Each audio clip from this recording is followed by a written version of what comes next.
ఇప్పుడే జీ5 app download చేయండి. చూడండి మీ ఫేవరెట్ టీవీ షోస్ ఎప్పుడైనా ఎక్కడైనా. స్వామీజీ వారికి నేను ఇంకా 5 నిమిషాలు మాత్రమే నైనీగా ఉంటానని, ఆ తర్వాత మారిపోతానని తెలుసా? స్వామి, నైని చేతికి వాచ్ పెట్టుకోవడం వల్ల ఏదైనా సమస్య అంటారా? లేదు, అలా చేయడం వల్ల తను అనుకున్నట్టుగానే పనులు పూర్తి చేస్తుంది.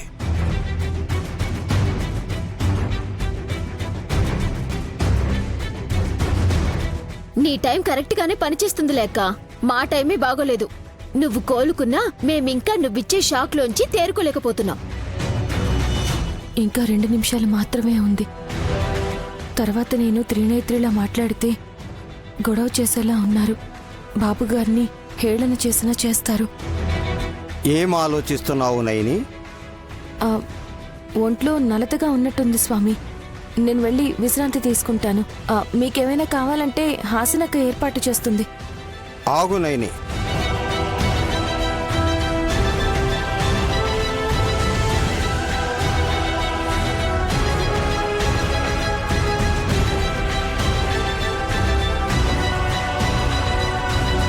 నీకు బాగోకపోతే సుస్థిగా ఉన్నప్పుడు అందరూ ఉన్న చోట ఉంటేనే మనశ్శాంతిగా ఉంటుంది. లేదంటే ఒంటరితనం వేధిస్తుంది. అవునాయని, అలా కూర్చో. వద్దు బాబుగారు, స్వామీజీ వారున్నప్పుడు నేను కూర్చోవడం. కూర్చుంటే తప్పు లేదమ్మా. నేనే చెబుతున్నాను కదా, ఇంటి ఇల్లాలు అలసిపోయినప్పుడు సేద తీరనివ్వాలి. అలా కూర్చో. రా కూర్చో చెల్లి. గురువుగారు మన శ్రేయోభిలాషే కదా, పరాయి వాళ్ళైతే ఏమో అనుకోవచ్చు. 6 గంటలైంది. దీపారాజన చేయాల్సింది ఆసనమ్మా. వెళ్తాను బాబాయ్, 5 నిమిషాలు. ఆ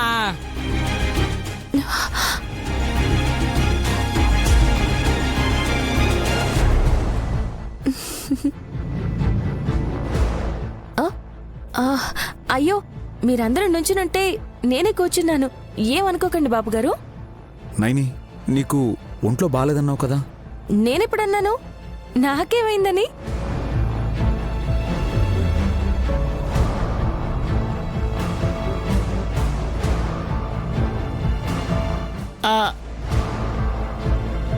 ఇందాకే అన్నావు కదా పెద్దమర్దలా. మీకు చాలాసార్లు చెప్పాను నన్ను అలా పిలవకండి అని. ఇందాకైతే బానే ఉన్నావు కదక్కా. షరా మామూలే, త్రినేత్రి అంటేనే మాట్లాడతారనుకుంటా. అంటేనా ఏంటి? అదేగా నా పేరు. నైని, మధ్యాహ్నం నుండి బాగుంది. చీకటి పడే టైంలో ఇలా అయింది. సైలెంట్గా ఉండడమే బెటర్ మమ్మీ. చెల్లి జస్ట్ రిలాక్స్, నువ్వు రెస్ట్ తీసుకో. నాకేం కాలేదక్కా, చూడు బ్రహ్మాండంగా ఉన్నాను. ఓయమ్మనే, ఇదేంటిది? మాకు అలవాటు అయిపోయింది. ఒక్క నిమిషం ఆగండి. అమ్మా త్రినేత్రి, చెప్పండి స్వామి. చేతికి గడియారం పెట్టుకునే అభ్యాసం ఉందా నీకు? లేదు స్వామి, నేను వాచ్ పెట్టుకోను, ఇష్టం ఉండదు. చీర కూడా కట్టుకోవడం ఇష్టం ఉండదు. డ్రెస్లే వేసుకుంటాను అని అనలేదే? లంగా మోడల్ వేసుకుంటాను, నాకు అలవాటు కూడా.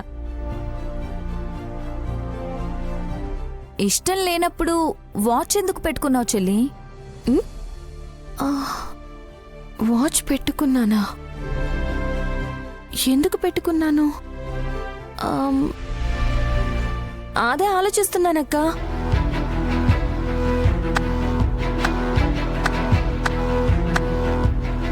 బాగుందండి, చాలా మంచిగా నీట్గా నటిస్తున్నారు తమరు. రే విక్రాంత్ బ్రో, దయచేసి 2 నిమిషాలు నన్ను అడ్డుకోవద్దు బ్రో. Just 2 minutes.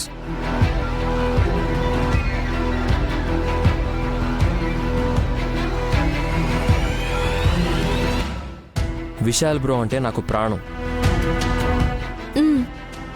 మా బ్రో పెళ్లి చేసుకున్న మా నైని వదిన అంటే మాకు ఎంతో అభిమానం, ఆరాధనా భావం కూడా. ఎందుకంటే మా జీవితాల్ని, ఈ కుటుంబాన్ని నిలబెట్టిన దేవత ఆమె. ఎవరెలా అనుకుంటారో తెలియదు కానీ నా వరకైతే నేను పూజిస్తాను. కానీ మీరెవరండి మా వదినలా వచ్చి ఇంత బాగా నటిస్తూ మమ్మల్ని మోసం చేయడానికి?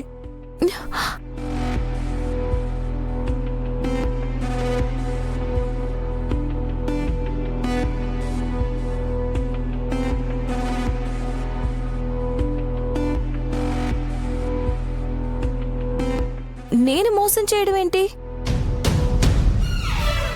దేవీపురం నుంచి వచ్చానని చెప్పారు కదా, అవును. మా వదిన దేవీపురానికే వెళ్ళింది.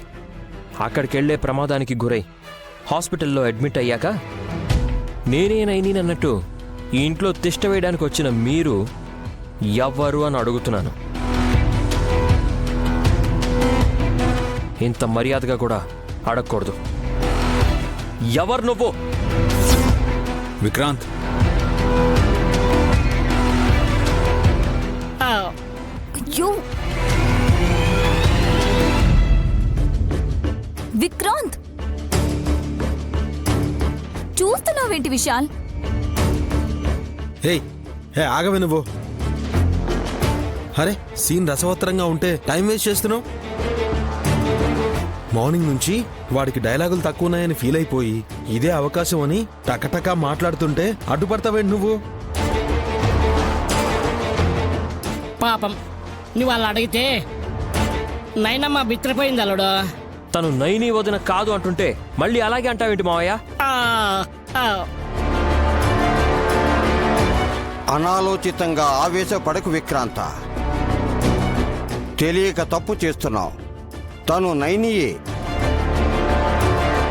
నేను నైనిని కాదు స్వామి, త్రినేత్రిని. నువ్వు త్రినేత్రివే.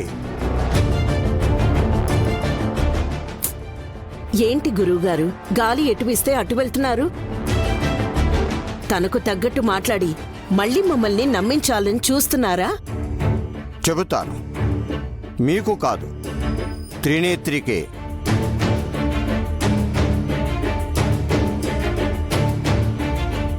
మీకేమైనా అర్థమైందా? ఒక్క నిమిషం ఆగు చూద్దాం. త్రినేత్రి, స్వామి, సరిగ్గా 3 గంటలకు ఏం జరిగిందో గుర్తు చేసుకుని ఈ 3 గంటల్లో ఏం చేసావో నీకు గుర్తుకు రాకపోయినా తర్వాత ఏం చెయ్యాలో గుర్తు పెట్టుకో. గుర్తుగా పెట్టుకో. ఆ తర్వాత ఇలా వీళ్ళందరి చేత నువ్వు మాటలు పడాల్సిన అవసరం ఉండదు. శుభం భూయాత్.